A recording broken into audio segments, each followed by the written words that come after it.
today, Long P will continue to the second noble truth. But before we get there, just to recap quickly one more time, I think it's better to just keep going back and forth, so you can memorize. Okay, you can relate the things much better. So this is what the Buddha mentioned, right? About what he discovered. He discovered the Dhamma, and that Dhamma that he discovered was very profound. And he mentioned several terms here that we did talk about it: the paticca samuppabbada, the dependent origination, or the law of causality, right? And he also talked about the idea of nibbana. And in another teaching, the Buddha talked about the Four Noble Truths, that why he have to declare the Four Noble Truths, because it's beneficial, because it belongs to the fundamental of the holy life. It also leads to dispassion, disenchantment, cessation, to peace. Basically, it leads to nibbana. So keep that in mind. There are two ways that the Buddha expressed his idea about achieve enlightenment. Either he talk about the dependent origination or the Four Noble Truths. It depends on the student. But for the first 5 students that he teach the Four Noble Truths, a short version of the paticca samuppabbada, yang kinci samudhaya dhammang sappantang nirodha dhammanti, that we talked about yesterday. Everything happened by cause, right? It's rise and fall by cause. Nothing happened by its own. So in short, the Buddha discovered the nature of life, that life is suffering, this one, or dukkha. And he also discovered the way to end dukkha permanently. Someone asked him, what did you discover in one sentence? And yes, he said, in the past and now I teach suffering and the cessation or the end of suffering. So that means this is the idea of his main teaching, or the teaching of the Buddha. Every Buddha discovered the same thing and teach the same thing. So when you study the concept of the Four Noble Truths, I like you to be able to relate it back between the dependent origination and the concept of the Four Noble Truths. So this is the relationship between these two concepts of the idea of the Four Noble Truths and the dependent origination. It's about cause, right? And effect. It's about cause and effect. Suffering or dukkha is the effect that caused by this guy, which is called craving. In the Four Noble Truths, it's called craving. But today we're gonna go deeper. Is craving alone enough to cause us suffering, or is there anything else? Okay? Because when we talk about the Second Noble Truth, the Second Noble Truth points specifically to the tanha, or the craving. And why is that? Because in that particular teaching, the Buddha teaches that advanced meditator, right? Those 5 ascetics, they are an advanced meditator. They don't need more explanation. So the Buddha just go to the point. This is more than enough for you to understand the idea of how craving gives rise to suffering. And in many cases, the Buddha did not explain much about other cause of suffering besides craving. If you were to explain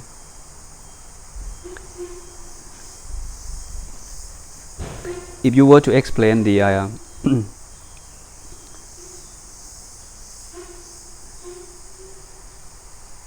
the ignorance and the craving, because both of them, they are defilements. Actually, there are 3 defilements here in the dependent origination. If you were to explain how craving gives rise to dukkha, comparing to how ignorance gives rise to dukkha, which one is much easier? Craving, amen? Should be craving. Easy to relate it, easy to understand. How would you define ignorance? How can you explain people around you that, hey, you know what, ignorance causes you suffering? How can you put in words, even though you may understand yourself? It's hard. But today I'm going to show you how easy it is to understand that craving causes us suffering, comparing to ignorance. Okay. And tonight we will cover the topic of the five aggregate, which is the series of this. Something's going on there. Huh? Okay. So this cause craving give rise to suffering. This group of the Four Noble Truths is suffering, and this is the second Noble Truth. This is the cause of suffering, right? And the Eightfold Path, which is cause the effect to the end of suffering. If you look at this list, may be easier to understand. Okay, one moment. Okay, if we divided the Four Noble Truths into two groups, the first group is the group of dukkha and what caused dukkha. The second group is about the ending of dukkha and how to end it. So this one caused the craving caused dukkha. This is the effect. This is the cause. And the same thing, the Eightfold Path caused us or people who walk down this path to end the suffering. So this is cause and this is the effect. So you may be able to see the common, something in common between the dependent origination and the Four Noble Truths. It's about cause and effect. This is the law of causality. Okay, in a short version. When we study the Four Noble Truths, it's more like a short version of the dependent origination. And another thing is that in the handout that you have, as you can see, this is the first Noble Truth. The first Noble Truth is dukkha. The second Noble Truth is the cause of dukkha, right? And the third Noble Truth is the ending of dukkha. And the fourth Noble Truth is the Eightfold Path. Here I put all the factor from dependent origination from dependent origination into the first two boxes. This is the box of dukkha and the box of samudhaya, so you can see how dukkha come about, what caused dukkha in the whole process. But when the Buddha explained the Four Noble Truths, he only mentioned craving as the cause of suffering. But in fact, there are more than that, right? There are ignorance involved, there are clinging involved that cause us suffering. And then it leads to rebirth. And every time that we born, we have to get old, we have to get ill, and we have to die. And at the same time, we have to cry, sorrow, lamentation, pain. All of this happen because of birth. Now we see how the dependent origination fit into the category of dukkha and samudhaya. So in other words, the second Noble Truth, the detailed explanation of the second Noble Truth can be found in the dependent originations circle. So if you like to study, if you want to go back to see how dukkha come about and how can I deal with all of this, you need to study the process, the relationship between the 12 factors of the dependent origination. Okay? So in this class, we will take it, lightly a little bit, not too heavy on the dependent origination, but keep in mind that these two things, they are related. So if someone asks you, is craving alone cause us suffering? The answer is no. There's something else, right? What else that cause us suffering? This one, the ignorance here and the clinging here. So these three factors, they are the defilement in human mind that cause us suffering. But the reason that the Buddha did not mention here in the second Noble Truth is because it's easy to relate it when we talk about craving, which I will explain to you in a moment. This is what it said from the text about the second Noble Truth, or samudhaya, the cause of suffering. Now this bhikkhu means monks, is the Noble Truth of the origin of suffering. That means it's the Noble Truth of the cause of suffering. It is this craving or tanha, which lead to renewed existence, accompanied by delight and lust, seeking delight here and there. Here the Buddha explained the characteristic of craving or tanha already. When you read the text, your job is to decode what the Buddha means. Okay, the Buddha programmed it. Your job is to read it and decode what he means.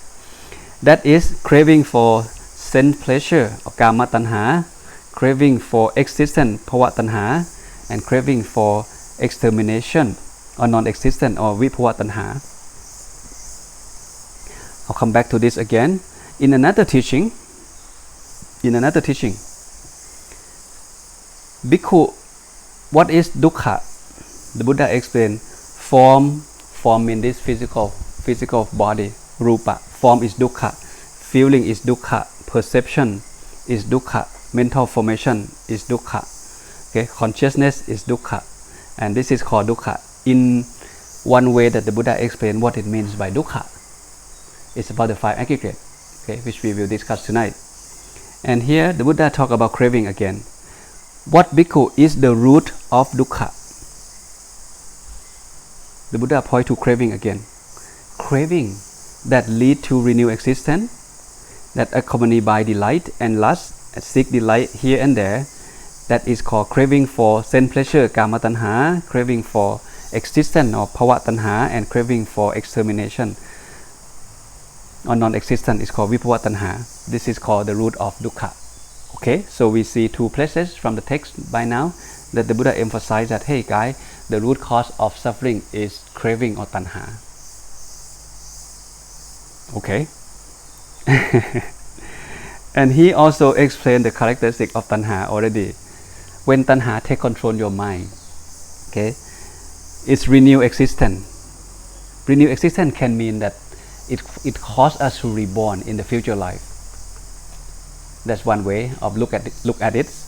And another way of look at it is like you falling into the realm of lust, of entertainment, of anger, without knowing, and you keep on doing it. You don't worry about anything in the world. You just fall into that realm, the realm of entertainment, the realm of lust, of whatever it is. For example, like this one. Have you ever played a video game? If you play the video game, most kids these days, they can spend 5 hours easily in front of the game. They don't need to eat, don't need to pee, don't need to do anything. They just sit there all day long. So they get lost into the realm of gaming. Okay, this is renewed existence. If you don't know the game, right? Let's say there may be, you may not thinking about anything. You just walk down, you want to go to school, or do something with your friends, and all of a sudden you see your sister sitting there and playing the game, right? And your mind get distracted by the game. Maybe I should play with my sister first. But once you sit on that chair and grab the joystick, you sit there 5 hours. You forgot what you're about to do already, and you still don't worry about that thing that you're supposed to be doing. You keep on sitting there for another 3 hours, 4 hours, sometimes all day long. This is the idea of tanha. Same thing with the gambling. Have you ever seen people play card or gambling in any form, right? In Las Vegas or in anywhere. When you walk into that door, it's like different world. The smell, the energy, the sound, is like you trapped in that realm, and you feel like I have to win. I have to do something about it, and you don't want to leave. Doesn't matter, day or night. You just be there, beat the machine or the people, try to get the money back. So you trap in that realm. This is the idea of renewed existence. Okay, you trap in there. You delight. Okay, you seek, you accompanied by delight and lust, and you seek delight here and there. You don't want to leave. This is the idea. Usually the word tanha translates into English into 3 terms: craving, desire, or thirst. I like this one. When you feel thirsty, you need to drink. Craving is same thing. When you crave for something, you have to do something to have it, or you have to do something to get rid of it. the strong feeling of wanting or don't want something. You like it, you don't like it, this kind of mind. This is the idea. So how do you know that craving start taking control of your mind? When you feel like you like something or you don't like something. Now you know. Now something is running your mind, and that will be the driving force for your action. To buy it, to have it, or to get rid of it. Okay, so pay attention. Every time you like something, if you're mindful enough, you can do something about it, about that feeling of liking or I don't like it. Okay? Is all craving bad? I got asked this question a lot. Desire is just a neutral word. You can have any kind of desire, but if that desire driven by ignorance, that called tanha or craving. But if your desire driven by wisdom,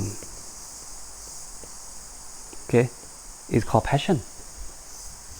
Let's say you can have a desire to be a medical doctor. You study hard, you get yourself into the college, to the medical school. You become a good doctor, you make good money, you want to take care of your mom, buy house, buy car for your parents. This is a good desire. It's come from your wisdom that, hey, I want to be a good man. So it's more like your passion, okay? But if you feel like, you know what, I want to be rich. I don't care what make me rich.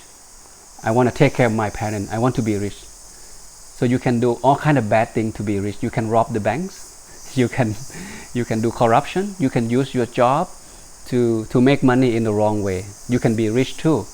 This is a bad desire. This is craving. It's driven by ignorance, and you will end up suffering 100%. Whether someone know it or not, eventually you're gonna have to end up suffering. You being suffer at the moment that you do something bad. Your quality of the mind had changed already, even though no one know, but you know. If you steal someone's stuff, you corruption underneath the table, you know that you did something wrong. It's illegal. Just wait for the time that people would know in the future. But you keep that feeling. The moment that you do it for the rest of your life, it's not worth it.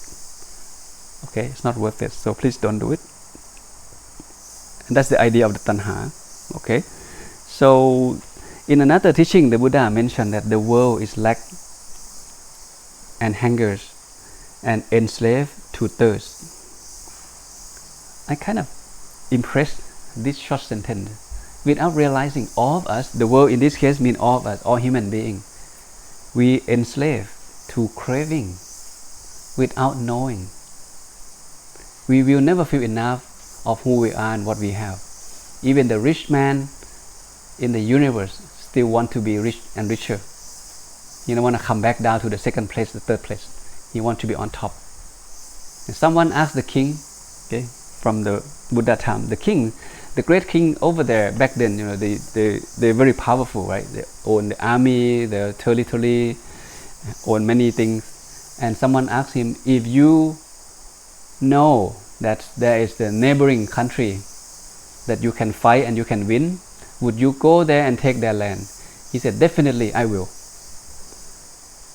Why is that? You have plenty of land, you have plenty of army, you have plenty of food, but you still want more of a little small land over there. This is why. How come the Buddha discovered something like this? This is deep in human mind. We will never feel enough of what we have and who we are. So whenever you feel you like it, you don't like it, make sure that you know that tanha start working. It start working. Okay. Once you know it start working, then you know you can do something about it to make sure that it's not lead you to the path of destruction, and then you will end up suffering down the road of that action that you're about to do. Okay. So for easy explanation, I'll put into this picture.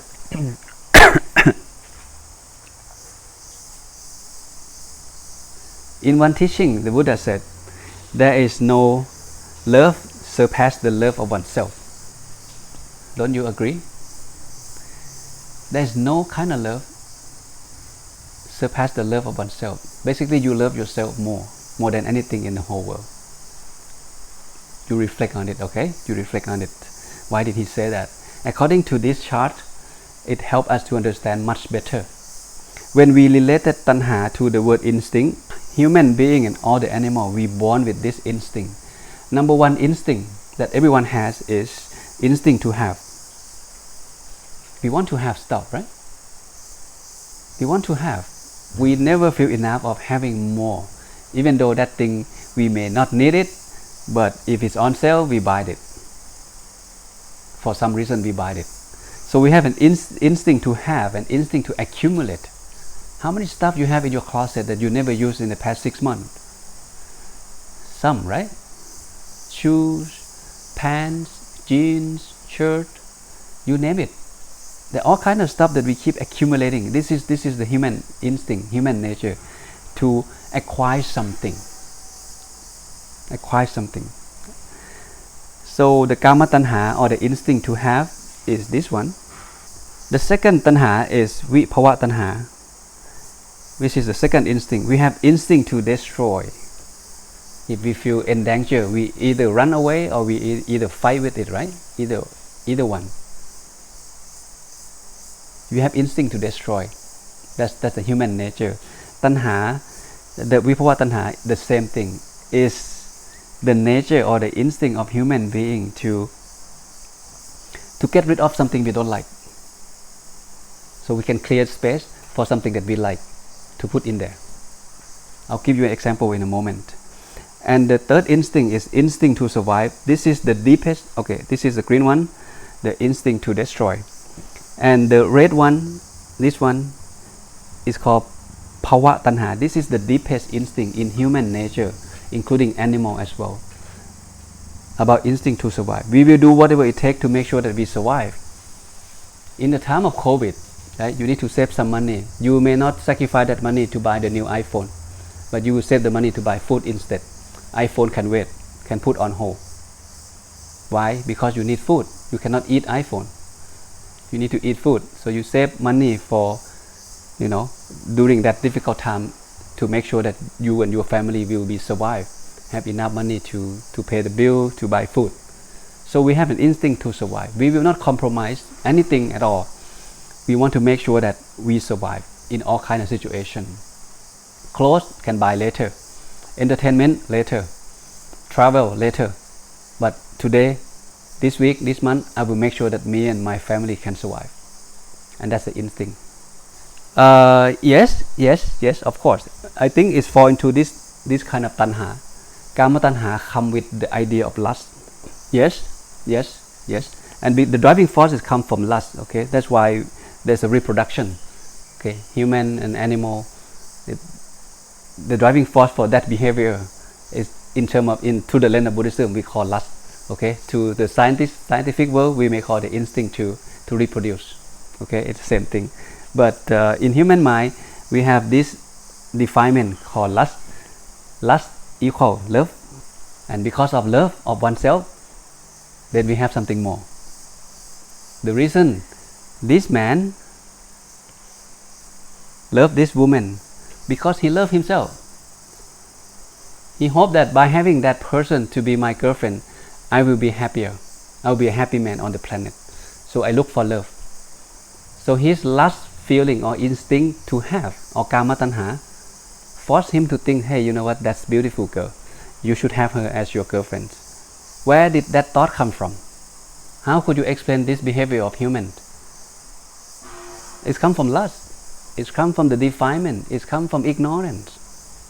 We have lust because we love ourselves. We hope that having that person into our life will make us happier.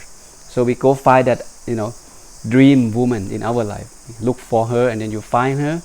You do your best to win her love until she says yes, she become your girlfriend.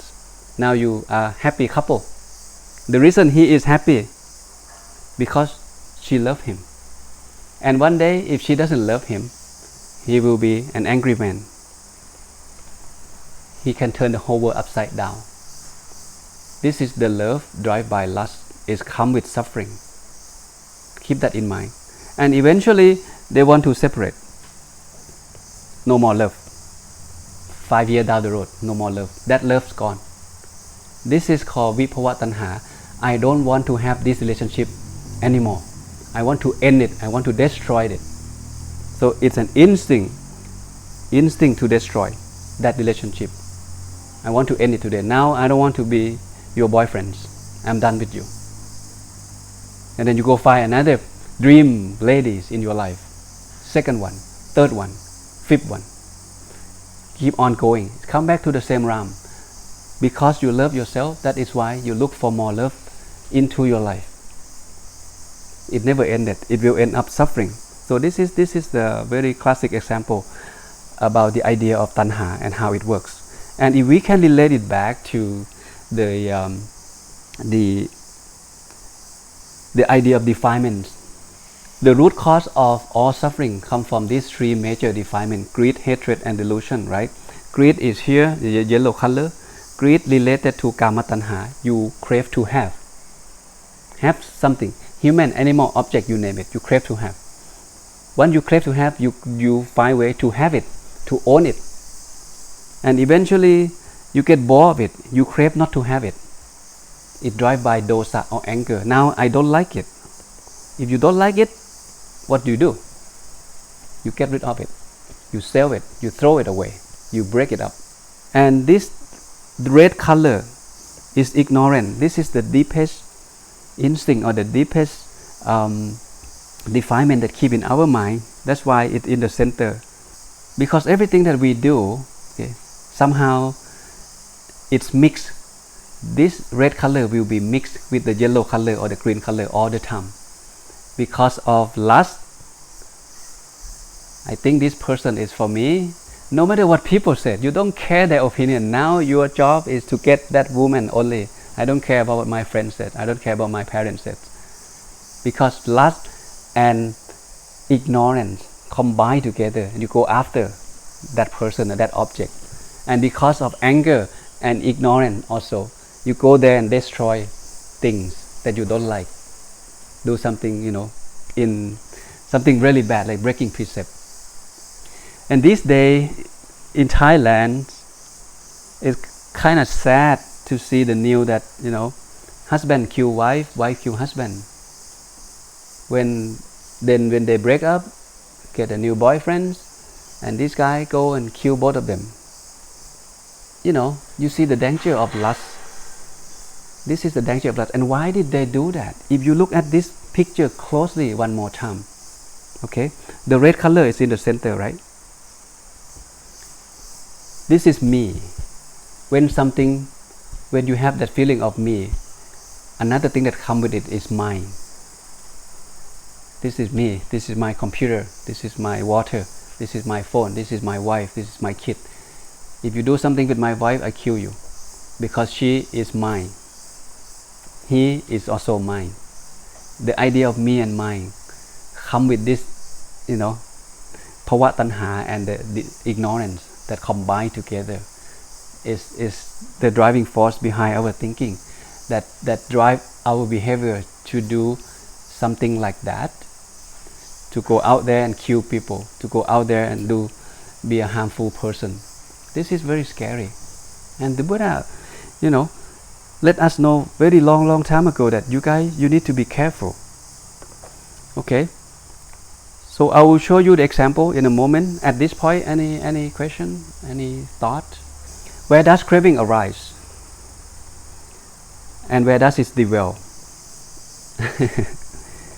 Now, the Buddha gives us more explanation so we can be aware. Because everything comes from cause, right? There must be cause.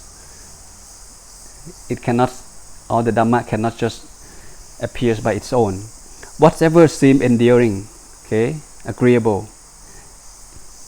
If you feel this I like it, okay, be careful, okay. That is where craving arises. Okay, and this is where it's dwell. If you see something nice, craving starts from here. What you see. If you hear something beautiful, craving starts from here. You may not know that singer, but let's say you walk arm round tomorrow in the morning, and you hear the beautiful voice of the woman from the back, but you're in the front. You kind of like it. Wow, such a beautiful, such a soft voice. I want to see her face. Where did that thought come from? Why do you want to see her face? because you hear her sound, go to your ear, go to your mind, and your mind give the meaning. Hey, I like it. Hey, it's beautiful. Hey, I want to see her face. You see how craving start control your mind, and then you lost your concentration. You allow lust to take control your mind. Lust and anger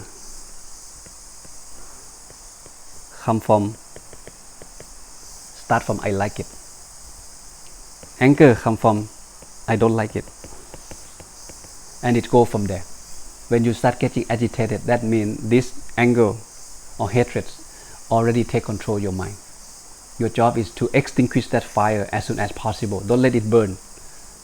It may start a little, like the fire of the match. If you let it there, it's gonna burn your house.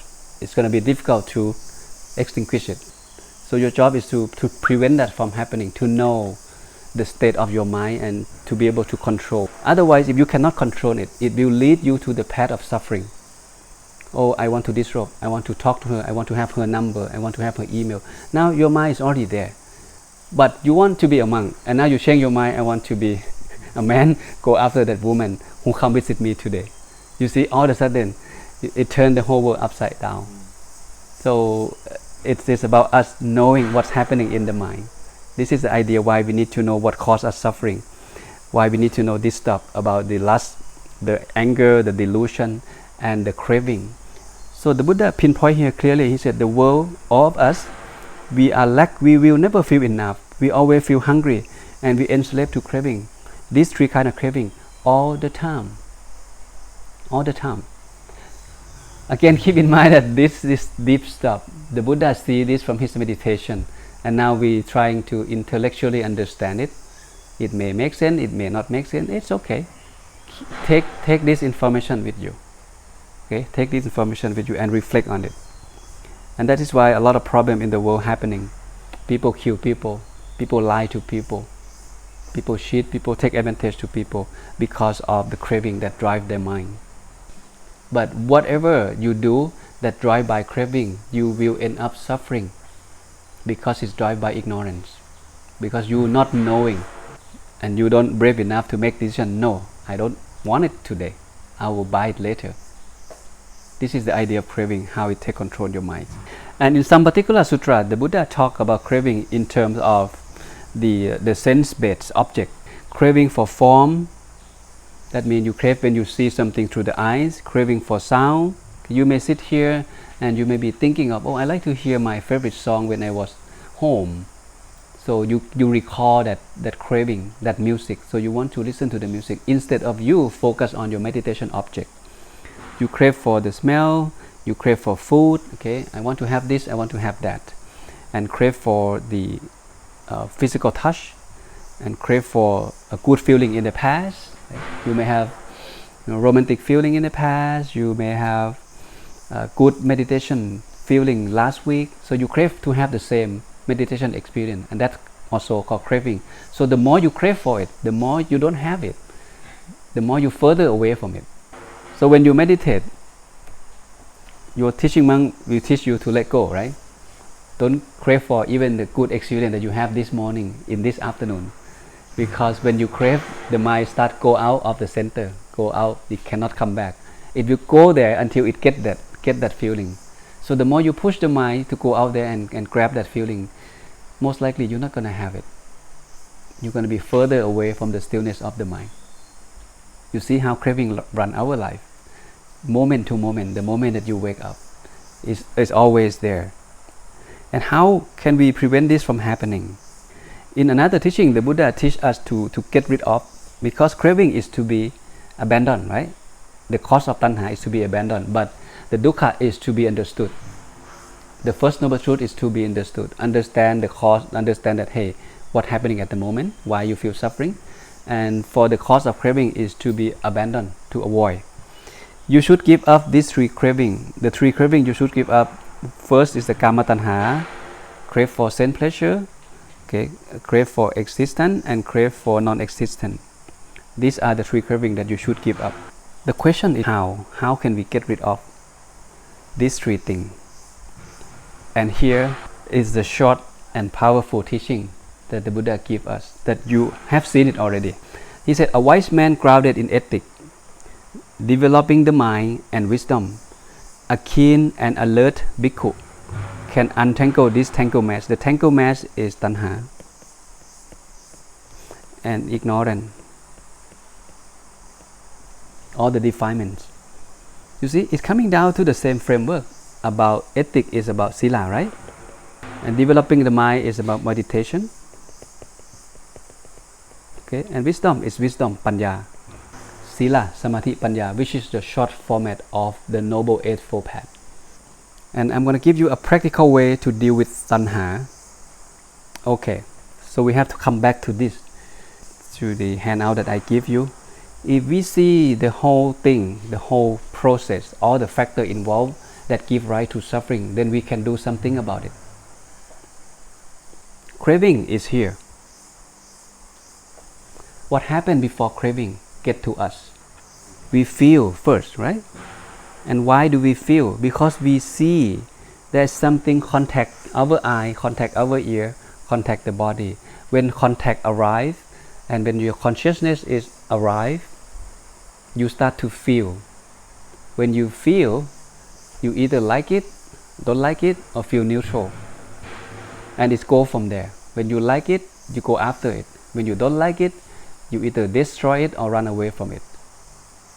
So it's come from here. And then once you crave for it, and then you cling to it, I want to have it badly. If I cannot have it, tonight cannot go to bed. And then it leads you to the path of suffering. So what you can do, when you see something, when you have information come to your sense door, your eye, your ear, your nose, okay, your body, your tongue, if you're mindful at this moment, when the contact arises, then you will be able to grab the feeling that happened in your mind. We cannot prevent the eye from seeing things or the ear from hearing things. Whatever we hear, like it's that moment, now there's noise over there, the sound come to here, go to the mind, and I feel like I don't like it. I'm annoying at the moment. So my mind get agitated because of that noise. It's come to here, go here, and I give the meaning. Same thing when I see something, beautiful or non-beautiful, not beautiful, feeling arise. When feeling arise, then the mind get agitated, the mind will get out of the center and go after that thing. Either I walk there and tell them to stop making noise, or I go over there and get what I want. I have to do something because of this contact that arrives in my sense base through what I see, I hear, I smell, I taste, and I touch. And if I'm not mindful, I'm gonna getting mad to them. And I cannot meditate. You see how it works in the reality. So your job, you may not prevent your eye to see something, to hear something. You may even have a hard time to control your mind not to think of something that pleasure in the past or unpleasant in the past. When your mind being still during your meditation, all of a sudden you may thinking, wow, last month there was a guy say something bad to me, or even 5 years ago. Okay, the situation was gone, but that bad word that the person say to you, come back today, and you get angry to him, to the situation 5 years ago. The guy may die already, or he may go somewhere already. He don't know that you are here getting mad of him, but you getting mad of him in your meditation session. This is craving. You don't like it. You don't like, this is called mind object. You don't see, you don't hear, you don't smell, but you can think of what happened in the past, and you grab that feeling in the past, come in front of you, and you reflect on it at the moment. I don't like it, I don't like it, I don't like it. Then you cannot meditate. Your meditation, that session will be, ruined because of the craving of I don't like it. You see how powerful of the tanha. This is not an easy, Dhamma to deal with at all. But again, as long as you are mindful, you will be okay. The important is mindfulness. Being mindful, one can cross the attachment of this world. This is a skill that we need to be mastered. Like I said, you start from something simple. Mindfulness is about you being at the present moment, fully with open-minded, okay, nothing else. When you brush your teeth, you brush your teeth not checking your phone. You know how much toothpaste you need. You mindfully grab, let's say you have 2 toothpaste. You know which one you want to take. You take the first one, you know how much you need. You put it on 100% with everything that you do. And then you start brushing your teeth. You know you're going to brush the above one first, okay? On the left 3 times, go to the right 3 times, and go to the bottom, left 3 times, right 3 times, and the front 3 times. You know 100% of what's happening in your mouth. You know when you're going to be done. As you be with you brushing your teeth fully, you maybe notice that you don't feel upset, you don't get agitated, you don't have any lustful mind, you don't think of women, you don't think of food, nothing. This is the powerful of mindfulness. This is how it affects, okay, your physical body as well. Mindfulness is about you pause your feeling. When you pause, it gives right for you to reflect on that feeling that, hey, I really don't like it, or I don't like it a little bit, okay, or I'm okay with it. So there's some level that we can deal with. This is the power of mindfulness. That is why mindfulness helps reduce stress. People discover this and they get excited about it. To me, I have no surprise. It will. This is how the mind works. This is how the mind works. When you have a lot of stress comes from thinking, uncontrollable thought, non-stop, moment to moment. But if you bring that thought to one object, can be this, can be anything, the object or the mantra, and you allow the thought to stay with the object. So that agitated mind will lessen the energy. That means you pause it. You pause that thought. You interrupt that thought cycle. You pause it. That even a moment you feel good already. But if you can pause that longer, just hold button, 10 minutes, 15 minutes, then the stress level will reduce automatically. Okay, nothing magical. It will. So this is the idea of the second noble truth. Keep this picture in mind about you can relate the tanha to the word instinct, because I try to find way to explain this to people that people can easy to relate it to and understand what is tanha and what is craving and how it works. It comes with us the day we born. It's still with us, and it will go with us after we die too, according to the teaching of the Buddha. This craving mind will go with us. So our job is to understand the nature of our own mind and make sure that this craving cannot or should not suffer us too much in anything. Your job is to be aware of this. Whatever comes to your eye, your ear, your nose, okay, your touch, your thought, you grab it. You reflect on it. Okay? Don't allow this craving to run your life. And the reason I mention Bhava Tanha at the center as the deepest Tanha or the deepest instinct, because it will relate it to the idea of me and mine, self and non-self, me and mine. Because there is me, then there is mine. But in fact, there is no me and there is no mine to the lens of those enlightened beings. But for us, we don't grasp that idea. The idea of self, permanent self, is difficult to understand, comparing to the idea of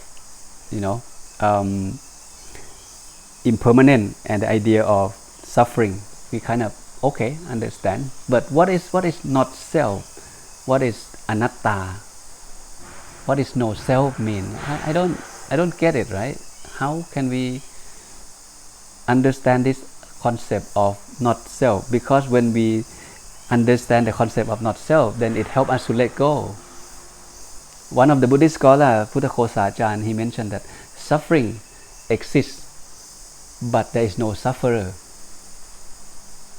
Suffering does exist, but there is no sufferer. At the beginning, I didn't understand. So I want you to reflect on it. Who is actually being suffered at the moment? Someone. You? Me? Who is that person? And that's the idea of the 5 aggregates, which we will discuss tonight. Okay. And the Buddha gave actually the first teaching that he gave is Dhammacakkappavattana Sutta, right? One person understand, achieve enlightenment to be Sodaban, Sodapattana. but the rest, 4 of them, still attain nothing. Later on, the Buddha gave the second teaching, which is the teaching that we are about to talk. Anattalakkana Sutta is the sutra that talk about non-self, the concept of non-self. When 5 of them finished listening to the second teaching of the Buddha, all of them achieved enlightenment fully, because they let go the idea of me and mine. And one Buddhist scholar in Thailand, he said, if he can summarize one teaching, only one sentence of the whole teaching of the Buddha, and that teaching would be, there is nothing that's worth clinging on. You can name one thing, but nothing is worth clinging on, because the moment you let go, the mind lets go all the clinging, the mind come back. And this is the only way that the mind can come back and go deeper and deeper into your own mind, because you have nothing to cling on. Human, animal, object, you name it, doesn't matter. That's quite interesting thought. Okay, so I'll share with you one story before we finish about dukkha, the idea of dukkha. So the lady named Kisa Gotami, she get married with the wealthy family. They have one son, okay, and one day her son died, and she was very upset. Her mind gone crazy. She keep running around, didn't know what to do, and try to find a cure to bring back her son's life. And someone point her to the Buddha. The Buddha sitting over there. Why don't you go pay respect to the Buddha to see if he can help you? So she ran to the Buddha and seek for help. Can the Buddha help bring back the dead people? Okay. So she was crying, weeping in front of the Buddha. The Buddha calmed her down and said, she asked, can you help bring back the life of my son? The Buddha said, yes, if you can do me one thing. And she stopped crying. Oh, okay, now I have hope. What would that be? Tell me. I'll do whatever you tell me to do. If you can go around in this village from house to house, if you can bring back the mustard seed from the house that no one died before, and bring it to me, maybe I can help you. So she was very excited about that, that information that she received from the Buddha. So she went from one house to another and knocked the door and asked for the mustard seed that where no one died in that house before. She go from the first house to the last house of the village. She cannot find it. The first and the second house, she have hope. Okay, I may find it. The next house, the next house, the next house, until she run out of house to go. And that got her thinking that, hey, everybody dies. Everyone here dies. Everyone in that house dies. Someone died before my son. It got her thinking. So she kind of stopped. She has a pause moment. Her mindfulness come back. That, hey, you know what? This is the nature of life. This is the reality that I have to face and I have to accept. So she come back. She bow to the Buddha. And she cannot find the mustard seed as the Buddha asked her to find for him. And he gives the Dhamma talk. Now her mind is ready. Because when your mind is not ready, it doesn't matter how good of the Dhamma topic or how good of the speaker, you wouldn't accept that teaching. You're not ready.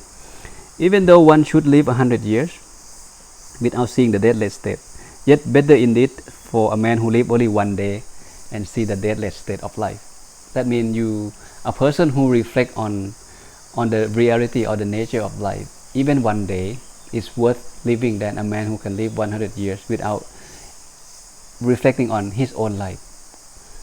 What is life? What is good life? Who am I? Where I come from? Why am I here? Where I'm going after I die? So this kind of question is a good reflection that we should remind ourselves every day. So Kisa Gotami have awakened to the reality. Okay, she achieved the state of enlightenment to become Arahant. This is how her mind liberated. So when the mind let go the death of her son, she is liberated. She is liberated from that suffering because she received the right teaching from the right teacher, and that teaching come to her ear, go to your mind, it's become her understanding of the reality. And once she can accept that, she is liberated from that suffering. No more crying, no more pain, no more mental pain. It's done. And in one teaching, he said, if you go to someone's funeral and if you cry badly for the dead people in front of you, you should cry for yourself too. because you will be one day sit on that lying down on that coffin and people will come and cry for you. So you should cry for yourself too when you go home. Then you stop crying. This is about understanding. When we talk about wisdom in Buddhism, wisdom comes with the sense of liberation. Okay, and bright. I like you to think of you walk into the dark room and you see nothing in that room, so you got scared. You don't know, maybe snake, maybe knife, maybe gun, maybe bad people in that room. You got scared. You don't want to walk into the room. But once you turn on the light, you see everything in the room. Now you don't see snake, you don't see gun, you don't see people. Fear's gone. You don't get scared no more. That means you are liberated from that fear because of the light that open up, that shine into that room. So wisdom comes into these two dimensions. It's about you understand that something you don't understand before. It's become the light. And once you understand, it liberates your suffering or problem that you have in that particular moment. Whatever it is. Now you no longer being suffering because of that person or that situation. You done with that. You can move on with your life. When the dog die, the dog die. You can do several things. You can find a new dog, or you can stop getting new dog because you're gonna feel suffering again when the next dog die. When you get the second dog, now you have more experience that one day the dog will die. Either you die before him or he die before you. If he die before you, you're gonna have to be sad just like the first dog die as well. So you, yes, that makes sense too, right? Because of we have to get old, get ill, and eventually we die. And when this is a die by nature, okay? When we get old, this body stop function and then die. We go back to the nature. We come from the nature. When we die, we go back to the nature. This body come from our parents, right? It come with what? Water, wind, fire, earth elements. It become us. And when we die, this element go back to the nature. So it keeps cycling like this. There is no me and there is no mine, which we will discuss in detail tonight about the nature of human being. Okay, so in short, dukkha, when the Buddha talk about dukkha, that dukkha must caused by craving and clinging.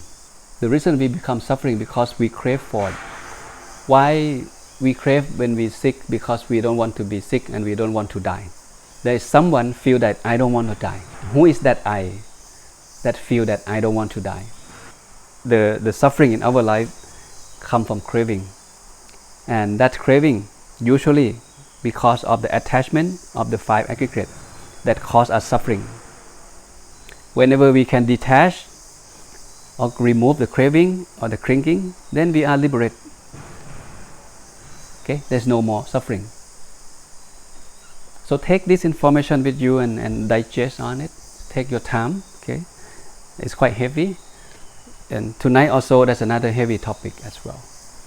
But once you see the overview of this series of lecture that we are going to talk about the Four Noble Truths, the five aggregates, then the Eightfold Path, at the end, when you look back, you will understand more. You start being to connect the dot of the teaching of the Buddha. Okay, that's it for now.